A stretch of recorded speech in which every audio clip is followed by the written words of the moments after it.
Quando eu tinha 11 anos, tinha 3 anos a mais do que o meu irmão Fernando, 6 anos a mais do que o meu irmão Francisco e 1 ano a mais do que a minha irmã Isabel. E era a mais velha do grupo, porque os amigos deles que lá estavam, ou primos, em geral eram mais novos.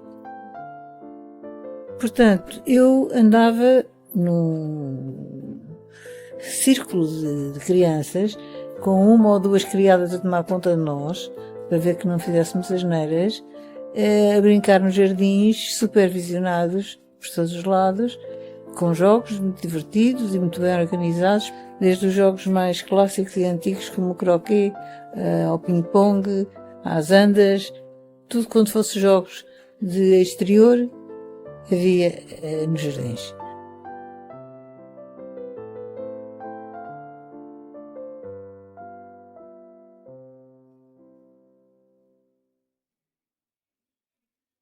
Para além dos jogos de exterior, havia também os jogos de interior, que se faziam sobretudo se houvesse chuva ou por qualquer razão estivéssemos em casa.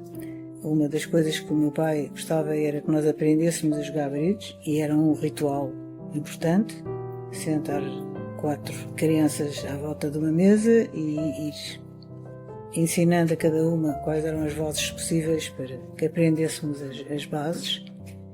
Também havia quem jogasse xadrez ou gamão, e havia as atividades promovidas pela tia Freirinha, que tinha realmente uma aptidão didática extraordinária para conseguir juntar crianças e adolescentes de diversas idades em atividades comuns que interessavam a todos e que tinham como objetivo qualquer coisa para além do simples entretenimento.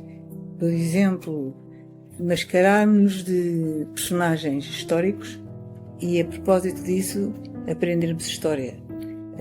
Vestirmos de fatos antigos que encontrávamos lá nas arcas e, a partir daí, fazermos teatro, simular o século XVIII ou tempos passados, naquela casa, naquela família.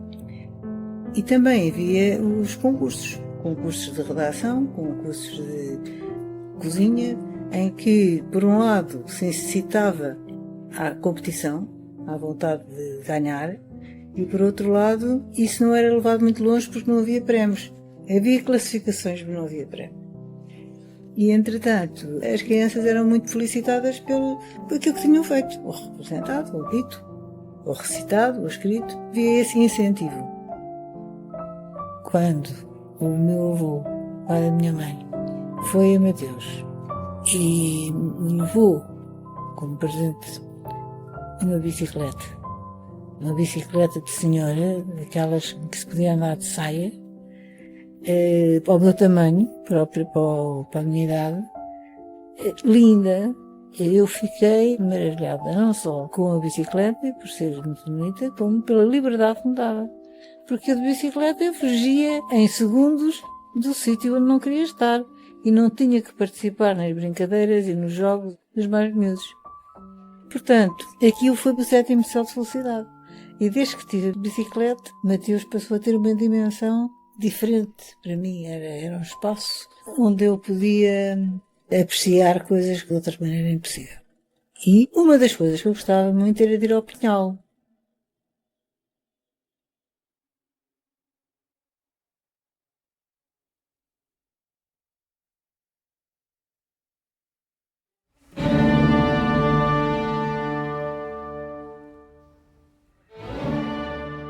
Era um sítio de paz, sossego, onde não aparecia ninguém.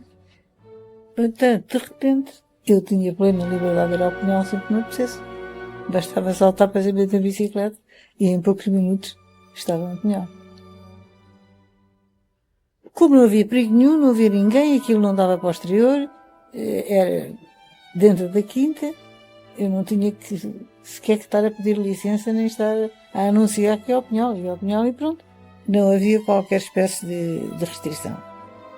O Pinhal tinha várias pequenas estradas lá dentro, que eram outros tantos caminhos, uns davam para umas clareiras, outros davam para uns eucaliptos gigantes que lá estavam. E eu, em geral, percorria, não todas, mas algumas daquelas pequenas estradas, digamos assim, e depois voltava para casa.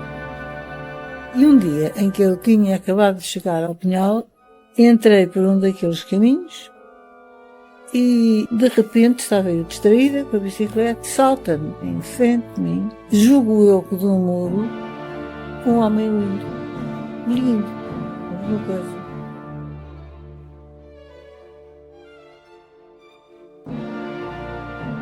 Fiquei extasiada com a beleza do homem. Era muito alto, tinha uma figura muito bonita, uma barba muito comprida, queimado do sol, olhos azuis e um olhar muito penetrante, e tinha, pelo aspecto, pelo menos aí uns 70.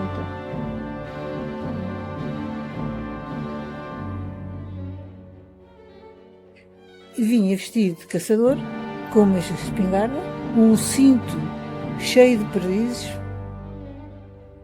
Ele olhou para mim surpreendidíssimo, eu olhei para ele extasiada e voltei para ele e disse: não quer subir até lá a casa? O pai está lá em cima, não quer vir até lá? E o homem olhou para mim e não respondeu e desapareceu com um salto, tal como tinha aparecido. E eu fiquei com aquela imagem, digo, que grande mistério. Vou correr contar ao pai, eu ia correr contar ao pai tudo o que me conhecia.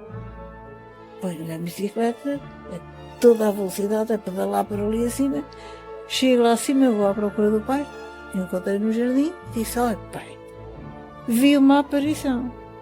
E aí o meu pai deve ter tido medo, porque aparições já era demais. Mas eu estava de tal maneira exaltada, com a ânsia de contar, o pai, deixa-me contar-lhe a aparição. Olhou para mim e disse: aparição de quê? E então eu contei.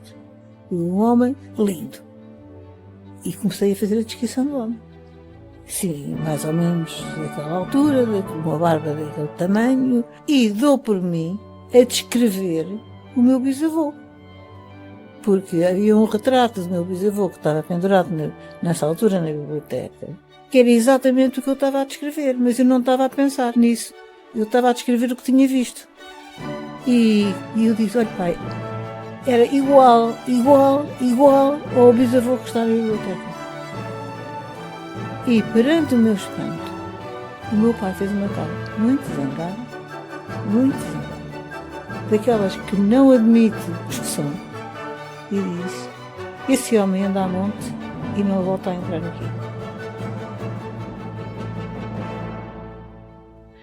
E passaram-se uma data de anos. Eu nunca mais vi igual, nunca mais me lembrei do homem, e entretanto fui crescendo. E fui aprendendo coisas sobre a história da família, sobretudo do meu pai e dos meus avós. Eram pessoas muito civilizadas, falavam muito bem inglês, que naquela altura era raro, eram muito cultas, tinham lido tudo e mais alguma coisa, tinham viajado. Eram, de facto, pessoas com nível intelectual e social. E muitas vezes, em conversa com o meu pai, eu perguntei: porquê que a avó casou tão tarde? Como é que a avó, que era tão bonita, que era tão inteligente, que era tão culta, tão prendada, que tinha tanto jeito para tanta coisa, então, e uma menina destas não casa porquê? Era um mistério. E eu tentei várias vezes perguntar ao meu pai se havia uma explicação para isso, mas a explicação nunca me foi dada. Foi que só mais tarde é que ela tinha encontrado o meu avô. Mas, entretanto, os bailes da corte, as festas todas aqui iam a toda a hora, a vida social que tinha, às vezes não faltavam homens, eu queria casar com ela, ou por simpatia, ou por amor, ou por interesse, ou fosse por que fosse, não faltavam pretendentes. Há qualquer coisa aqui que me escapa.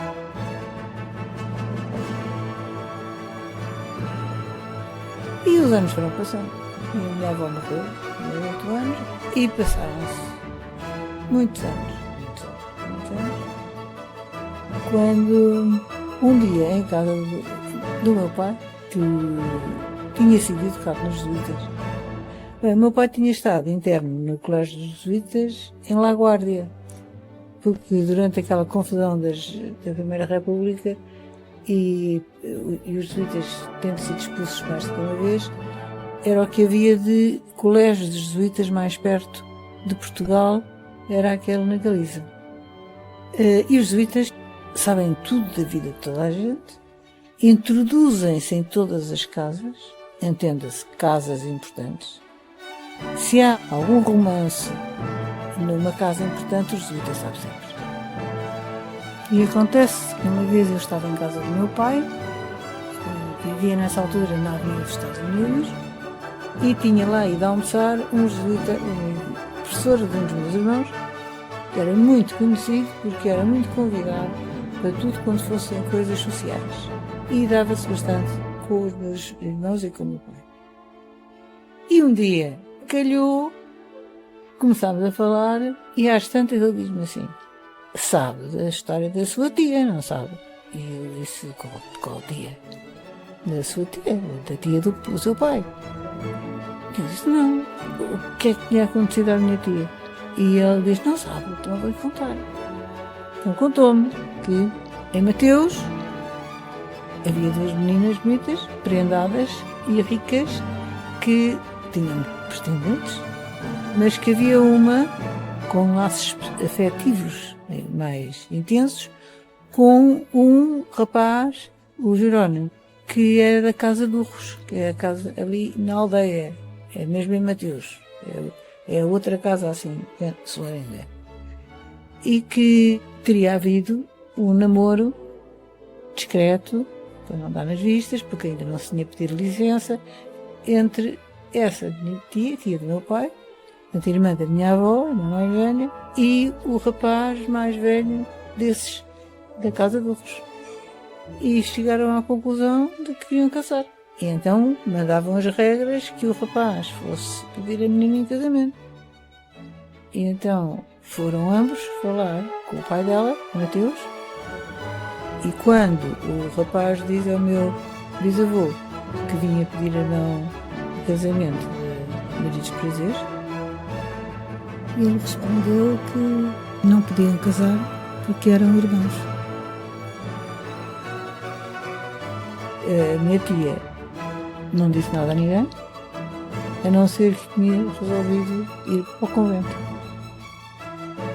O Jerónimo não disse nada a ninguém, a não ser que tinha resolvido ir para a jesuíta. E suponho que nunca mais se viram. Mas isto não explica porque é que a minha avó só casou com 28 anos. Mas dá uma ideia. Devia haver outro irmão.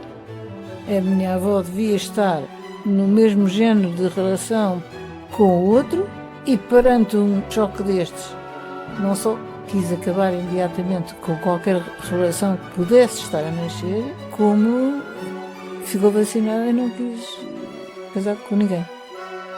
Até que, uns anos mais tarde, conheceu o meu avô, Fernando Mangualdo, num bar de máscaras em Lisboa. Casaram um pouco depois, tinha ela 28 anos, e tiveram 3 filhos.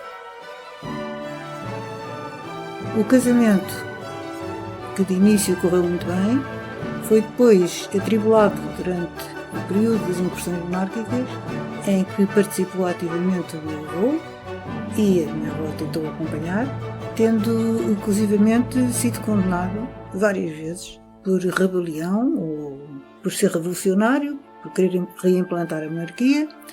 Chegou a estar na cadeia do Porto e acabou por estar mais tempo na cadeia penitenciária de Lisboa, onde até teve a ideia de mandar imprimir uns cartões de visita com essa sua nova residência.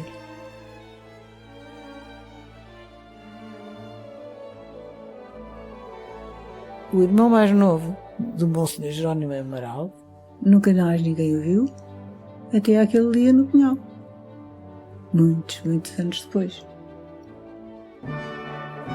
E o meu espírito de criança não ligou o mistério da minha avó ter casado aos 28 anos com o mistério de porque é que a tia Freirinha tinha ido para o convento, com o mistério de porque é que este homem, igual ao meu bisavô, andava a monte, fosse por ter tido um romance com a minha avó ou por ter sabido da relação que houve entre a mãe dele e o meu bisavô, uma indiscrição sua poderia levar à ruína de ambas as casas, Torres e de Mateus. E como é que tudo isto cabia naquela reação tão forte que eu tinha visto no meu pai quando falei naquele encontro? Só depois percebi que talvez estivesse tudo ligado.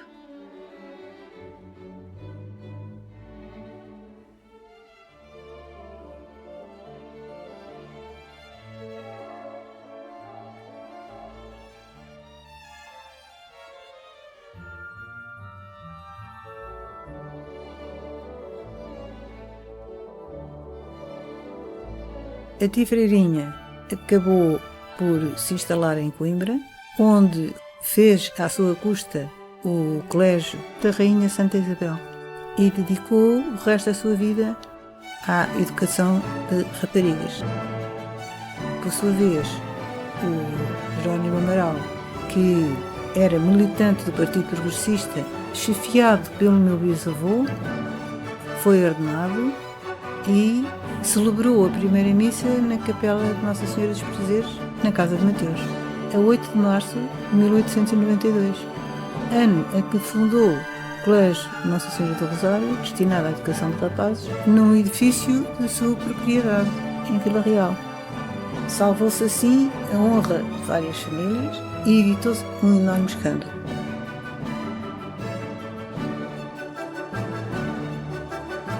Não sabemos até que ponto isto que aconteceu se destinou a salvar as aparências ou a seguir a tradição católica de que há vários exemplos dos jovens quererem expiar os pecados dos pais.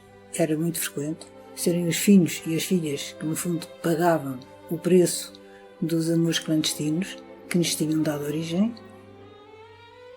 E ainda a tradição dos próprios morgadios e capelas. O morgado tinha de se comprometer a cumprir as promessas e deveres que os seus antepassados tinham deixado em dívida ao morgadio. Isto implicava sacrifícios em dinheiro, missas, outras formas de culto e, às vezes, também mudanças radicais de vida. Portanto, está dentro do âmbito da filosofia daquela época, em que, portanto, ainda existia esta comunicação de deveres e dívidas para com os antepassados ou os antecessores, neste caso os pais, e que estava profundamente enraizado em Portugal e noutros países católicos.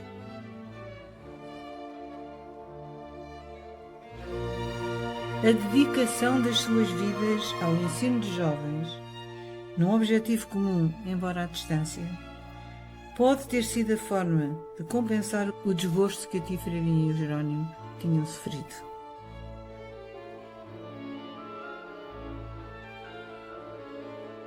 A explicação, no entanto, pode ser diferente. A alma humana é cheia de mistérios.